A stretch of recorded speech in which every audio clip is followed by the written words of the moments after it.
سے ہے۔ آسمانی نظام جو چل رہا ہے اسی کی بادشاہت سے یہ آسمانی نظام چل رہا ہے۔ بہار جاودانی ہے اسی کی باغبانی سے۔ بہار جاودانی یعنی ہمیشہ رہنے والی بہار جو ہے اسی کی باغبانی سے، دنیا کی نگہبانی کی وجہ سے ہے۔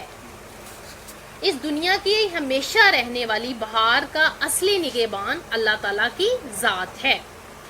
اب یہ تشریح جو شعر ہے یہ تشبیہ کا شعر ہے۔ دنیا کو باغ سے تشبیہ دی گئی ہے، دنیا کو باغ سے تشبیہ دی گئی ہے۔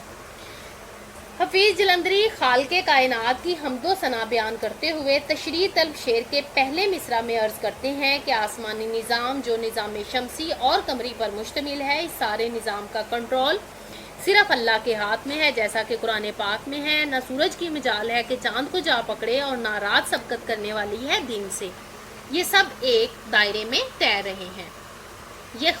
یہ کائنات اللہ کی تخلیق کردہ ہے۔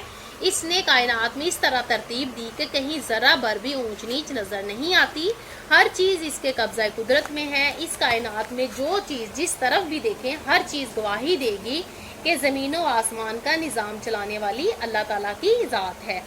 چاند میں کہکشاں میں پھولوں میں میں تو اس کی نشانیاں دیکھوں۔ اب دوسرے مصرع میں شاعر کہتے ہیں کہ اللہ ہی ہے جس نے اس باغ دنیا میں لازوال بہار برپا کر رکھی ہے۔ اس باغ کا نگہبان اور اصلی مالک اور نگران اللہ ہی ہے۔ اللہ تعالیٰ اپنے قرآن پاک میں فرماتے ہیں، سب تعریفیں اللہ کے لیے ہیں جو سارے جہان کا پالنے والا ہے۔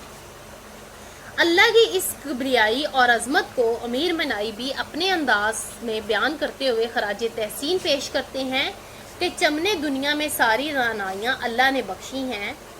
ان کا خوبصورت انداز قابل تعریف ہے۔ وہ کہتے ہیں، رنگ تیرا چمن میں بو تیری، خوب دیکھا تو باغباں تو ہے۔